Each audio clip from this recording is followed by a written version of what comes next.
Hello friends, कैसे हैं आप सभी। आई होप आप सभी अच्छे होंगे, स्वस्थ होंगे। वेलकम है आपका आपके अपने YouTube channel Anita M G के टिप्स पर। गाइस, यह वीडियो आप सभी के लिए काफ़ी महत्वपूर्ण रहने वाली है। अगर आप हमारे चैनल को पहले विजिट किया है, चैनल को सब्सक्राइब एंड वीडियो को लाइक शेयर जरूर करना, ताकि आने वाली हर अपडेट आप सभी को मिलती रहे। वीडियो पूरी तरह से ऑथेंटिक है, लेटेस्ट है। जो आपकी परीक्षा तिथि है वो घोषित हो चुकी है, क्योंकि 27 तारीख को 27 से 30 जून को आपका एग्जाम होने जा रहा था, लेकिन वो आपके एग्जाम डेट थी वो कैंसिल कर दी गई थी। लेकिन आज के अपडेट क्या है, कौन सी तिथि जो है निर्धारित की गई है, कब आपका री एग्जाम है, वो मैं आपको बताने वाली हूँ। बिहार शिक्षक भर्ती 3.0 से रिलेटेड बहुत ही ज़्यादा महत्वपूर्ण अपडेट है फ्रेंड्स। साथ ही साथ हम बात करेंगे कि आवेदन जो है कब से हो रहे हैं, और TRE 4 में कौन कौन आवेदन कर सकते हैं, और किन लोगों का एडमिट कार्ड रोका जाएगा। ये सारी अपडेट हम बताएंगे। आप लोग बस वीडियो में अंत तक बने रहना। सबसे पहले जो अपडेट है वो जान लेते हैं। और देखिए, उम्र में छूट को लेकर BPSC का क्या फैसला है, और डोमिसाइल नीति को लेकर क्या अपडेट आई है। ठीक है, तो ये सारी जानकारी बताते हैं। चलिए एक एक जानकारी को देख लेते हैं। सबसे पहले, तीसरे चरण की शिक्षक नियुक्ति परीक्षा जुलाई के पहले सप्ताह में, यानी कि अब जून में आपका एग्जाम नहीं होगा। आपका जो एग्जाम होगा जुलाई के पहले सप्ताह में आपका एग्जाम होने जा रहा है, वो मैं आपको बता देती हूँ। तीसरे चरण की शिक्षक नियुक्ति परीक्षा जुलाई के पहले सप्ताह में होगी।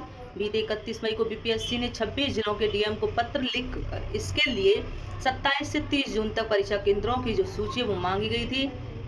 लेकिन आयोग के एक वरीय अधिकारी ने कहा है कि यह पत्र शिक्षा विभाग के द्वारा उच्च माध्यमिक अतिथि शिक्षक के रूप में काम कर चुके अभ्यर्थियों को नियुक्ति परीक्षा में प्रति वर्ष सेवा अनुभव के आधार पर 5 अंक के दर से अधिकतम 25 अंक का, जी हाँ, 25 अंक का वेटेज देने का अनुरोध पत्र प्राप्त होने के पहले जारी किया गया था। अब अतिथि शिक्षकों को वेटेज देने के लिए आवेदन 10 जून तक मौका दिया गया है। इसके बाद उन्हें त्रुटि सुधार के लिए भी 2-3 दिनों का समय देना होगा। उसके बाद उनके आवेदन की स्क्रूटनी आदि में भी समय लगेगा। ऐसे में व्यवहारिक कठिनाइयों के कारण 27 से 30 जून, यानी कि 27 जून से परीक्षा का आयोजन संभव नहीं दिख रहा है। इसके लिए कम से कम एक सप्ताह का समय बढ़ाना पड़ेगा। ऐसे में जुलाई के पहले सप्ताह में इस परीक्षा तिथि होने की संभावना है। देखिए, यहाँ पर भी संभावना है पूरी तरह से जो आपका एग्जाम है 30, यानी कि जुलाई के पहले सप्ताह में आपका पूरी तरह से, ऐसा नहीं है कि पूरी तरह से आपका जुलाई के पहले सप्ताह में आपका एग्जाम हो जाएगा। हो सकता है सेकेंड सप्ताह में भी चला जाए। तो अभी जो इन्फॉर्मेशन है वो यही है कि जुलाई के पहले सप्ताह में आपका एग्जाम होगा। ठीक है, ये बात आपकी क्लियर हो चुकी है। अब किस किस के एडमिट कार्ड रुकेंगे, क्या अपडेट है, अभी मैं आपको दिखा देती हूँ। देखिए, यहाँ पर आप देख पा रहे होंगे, ये जो शिक्षक नियुक्त किए गए थे, देखिए यहाँ पर देख सकते हैं वंदना 1 to 5 में। और इनके जो मार्क्स हैं अगर बात की जाए तो देखिए, CTET में किसी के 85 हैं, 86 हैं, 89 हैं। बस एक नंबर की कमी थी यहाँ पर, 70 है, यानी कि 87 हैं और 83 हैं CTET में, यहाँ पर देख सकते हैं। तो ये किस वजह से इनको निकाला गया है कि ये CTET में क्वालिफाई नहीं थे। अगर आपने कोई ऐसी गलती की है कि आपने फॉर्म अप्लाई कर दिया है बिहार शिक्षक भर्ती का 3.0 में, अगर आप एग्जाम देने जा रहे हैं लेकिन आपका CTET में 89 है, 87 है, 86 है, 88 है, तो रुक जाइए। अभी पेपर देने से कोई फ़ायदा नहीं है, मेहनत बेकार जाएगी। पहले आप CTET में क्वालिफाई कीजिए 90+ से। आपके CTET में 90+ होने चाहिए, तभी आप जो है एग्ज़ाम देना, क्योंकि खामख़ाह आपकी मेहनत बेकार जाएगी। ये जो चीज़ें अभी हो रही हैं ना, ये डॉक्यूमेंट्स वेरिफिकेशन के समय होती हैं, लेकिन अभी जो डाटा सारा निकाला जा रहा है, कैंडिडेट्स को बाहर किया जा रहा है, और ये अदर स्टेट के कैंडिडेट्स हैं। क्योंकि बिहार में तो देखिए, अगर आप यूपी से हैं आप, ठीक है, यूपी से हैं और आपके 86 हैं, अगर आप SC के हैं, OBC के हैं, या फिर ST के हैं, तो चल जाएगा।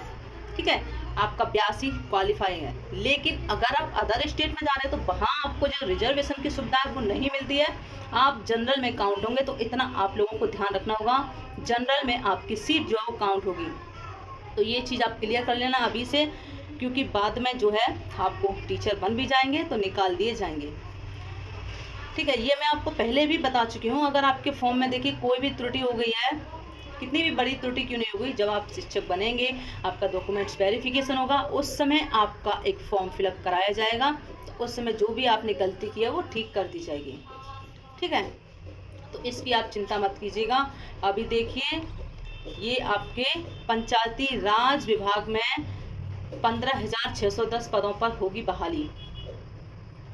ठीक है, नीतीश कुमार द्वारा 10 लाख नौकरी देने की घोषणा को पूरा करने में पंचायती राज विभाग ने भी तत्परता दिखाई है। पंचायती राज विभाग ने विभिन्न स्तर के रिक्त 15,610 पदों पर इस वित्तीय वर्ष में नियुक्ति करने की तैयारी कर ली है। पंचायती राज मंत्री केदार प्रसाद गुप्ता ने बताया कि विभाग को जल्द नियुक्ति प्रक्रिया शुरू करने का आदेश दिया गया है।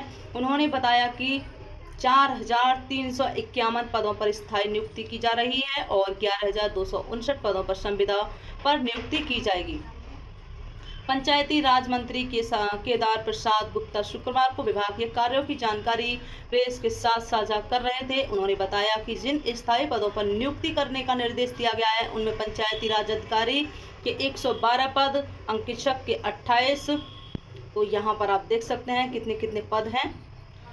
ओके, तो देखिए, अब यहाँ पर जो मुख्यमंत्री योगी आदित्यनाथ जी हैं उनके द्वारा भी जो भर्तियां रुकी हुई थी उनको तत्परता में लाने के लिए, यानी कि जल्दी भर्ती प्रक्रिया पूरी करने के लिए जो आदेश है वो दिया गया है। अगर ये आदेश पहले ही दे दिया गया होता, थोड़ा जो युवा हैं उनके प्रति भी थोड़ा सोच लिया होता, क्योंकि भर्तियां हो रही थी, पेपर लीक हो रहे थे, लेकिन कोई भी भर्ती जो है वो कंप्लीट नहीं हुई, चाहे वो टीजीटी पीजीटी हो, कोई सी भर्ती हो। देखिए 2020 से लेकर भर्ती रुकी हुई है, 2022 की भर्ती रुकी हुई है, टीजीटी पीजीटी की भर्ती रुकी हुई है। और यूपी पुलिस का जो पेपर है, इतने बड़ी संख्या में आपका पेपर हुआ था, 44 लाख ने फॉर्म अप्लाई किया था, पेपर लीक हो गया, तो जो कैंडिडेट्स की मेहनत थी वो सब बेकार गई। तो यहाँ पर अगर आप कोई काम अच्छा कर रहे हैं तो युवा के लिए भी आपको थोड़ा बहुत काम करना चाहिए था, भर्तियाँ आपको निकालनी चाहिए थी। ठीक है, वरना यूपी से आपको जो है हाथ धोना नहीं पड़ता। सो फ्रेंड्स, ये जानकारी आपको अच्छी लगी और शेयर जरूर करना। और मैं आपको ओवर एज वाले कैंडिडेट्स की बताना चाहूँगी, TRE 4 में ओवर एज वाले कैंडिडेट्स को बैठने का मौका दिया जा सकता है। जी हाँ, मौका दिया जा सकता है बैठने का। जैसे कि TRE 2 में आपको 10 साल का एज रिलैक्सेशन दिया गया था, उसी तरह से आपको TRE 4 में 10 साल का एज रिलैक्सेशन मिल सकता है। लेकिन 100% नहीं कह सकते हैं कि आपको TRE 4 में एज रिलैक्सेशन मिलेगा, क्योंकि TRE 3 में आपको कोई भी उम्र सीमा में छूट नहीं दी गई है। तो चलिए मिलते हैं नेक्स्ट अपडेट के साथ। आप लोग अपनी तैयारी करते रहिए। एग्जाम आपका जुलाई के पहले सप्ताह मानकर चलिए, हो सकता है दूसरे सप्ताह में हो जाए। ठीक है।